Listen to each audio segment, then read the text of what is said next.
Ngayon guys, sa ating Isuzu, hahanap tayo ng isang sasakyan guys. Punta tayo ng dalawang company ngayon, Isuzu either or Toyota. So, magkakandas muna tayo guys. Or ano ang mas nindot.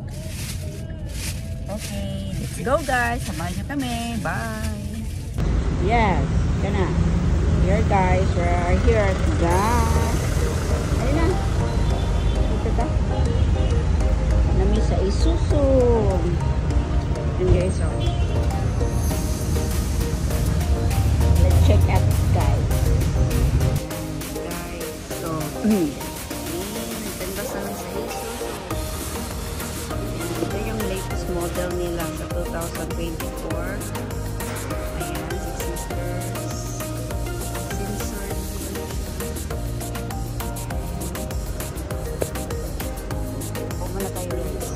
Waiting sa quotation niya.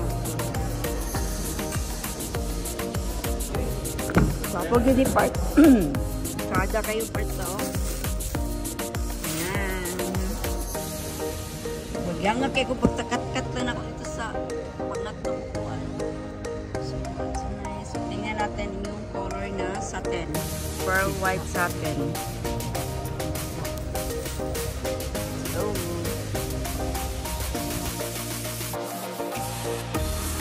A few moments later. Hello guys, we are here na the food sa Toyota. Tingnan natin yung latest Fortuner nila guys. Dito yung dalawa itong papel kay. Oo, ayun, nadalaw kay Abinagi, kaya tag Isuzu. Pwede na dali patingnan ako. Pwede na dyan, Chef. Kami karon sa Toyota. Ah? Wala rin mga puno. Fortuner guys. Right.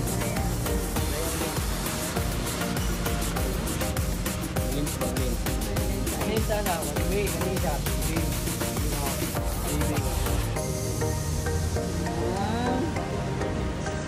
Yan guys. So, ini yung Fortuner natin guys.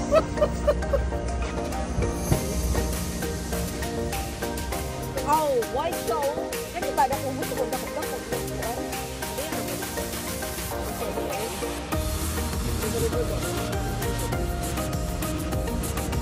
Ano ka, all power?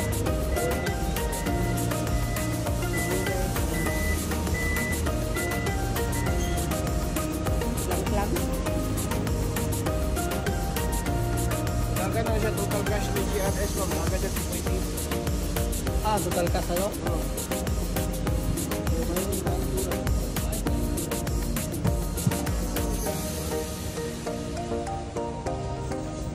Kung nga mo na itong insurance mo, itong walang 2.2.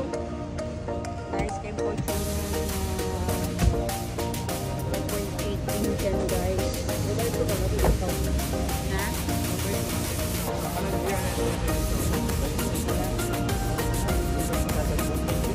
Ikaw sa kag-booking po. Nakasukap-sakal. Restricted no? Marap natin guys. Fortuner. Ayan na. Manifest. So saan ang pipiliin nyo guys? MUX or Fortuner?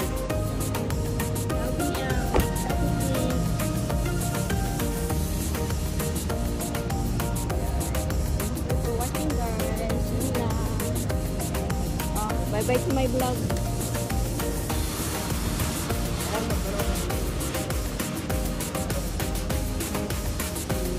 Ang kanyang gamit sa kawan.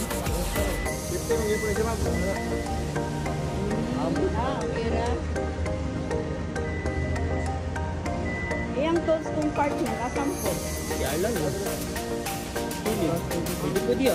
Ligid. Ito lang. Wow. Ano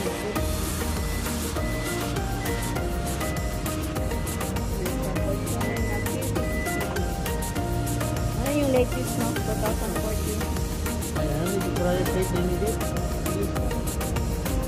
Kaya lang, nagiging ko. Dito to sa rin, matapit ko siya na. O ka to sa daw. Pila ba expectation ma'am? Expected na yung mabaligya to. Pila yung kuwan.